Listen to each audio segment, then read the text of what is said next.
ಸನ್ಮಾನ್ಯರೇ, ಇವತ್ತು ಹೊಸ ವರ್ಷದ ಶುಭಾಶಯಗಳನ್ನು ಅರ್ಪಿಸ ಇವತ್ತು ನಮ್ಮ ಪಕ್ಷದ ನಾಯಕರು ಮತ್ತು ಮಾಜಿ ಶಾಸಕರಾದ ಸನ್ಮಾನ್ಯ ಡಾಕ್ಟರ್ ರಫೀಕ್ ಸಾಹೇಬ್ರವರು ರಂಜಾನ್ ಹಬ್ಬದ ಪ್ರಯುಕ್ತ ಹೊಸ ವರ್ಷದ ಶುಭಾಶಯವನ್ನು ಕೋರಿದ್ದಾರೆ.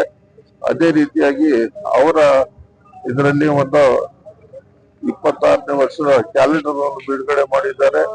ಇದರ ಶುಭಾಶಯಗಳು ತಮ್ಮೆಲ್ಲ ಮುಖಾಂತರವಾಗಿ ಶುಭಾಶಯಗಳನ್ನು ಅರ್ಪಿಸ್ತಾ ಇದ್ದೇನೆ. ಇವತ್ತು ಇದರ ಉದ್ದೇಶ ದೇಶದಲ್ಲಿ ಶಾಂತಿ ಸೌಹಾರ್ದತೆ ಕಾಪಾಡಲು ಪ್ರತಿಯೊಬ್ಬರಿಗೂ ಸಹ ಈ ಸಂದೇಶವನ್ನು ಕೊಡ್ತಾ ಇದ್ದೀವಿ. ಬರೋ ವರ್ಷದಲ್ಲಿ 26ನೇ ವರ್ಷ ಎಲ್ಲರಿಗೂ ಶಾಂತಿ ಸೌಹಾರ್ದತೆ ತರಲಿ ಅಂತ ನಮ್ಮ ಮುಖಾಂತರವಾಗಿ ನಮ್ಮ ಮಸೀದಿಯ ಇಮಾಮ್ ಸಾಹೇಬರ ಪರವಾಗಿ ಮತ್ತು ಜಮಾತಿನ ಪರವಾಗಿ ಈ ಸಂದೇಶವನ್ನು ನಮ್ಮೆಲ್ಲರ ಮುಖಾಂತರವಾಗಿ ಅರ್ಪಿಸ್ತಾ ಇದ್ದೀವಿ.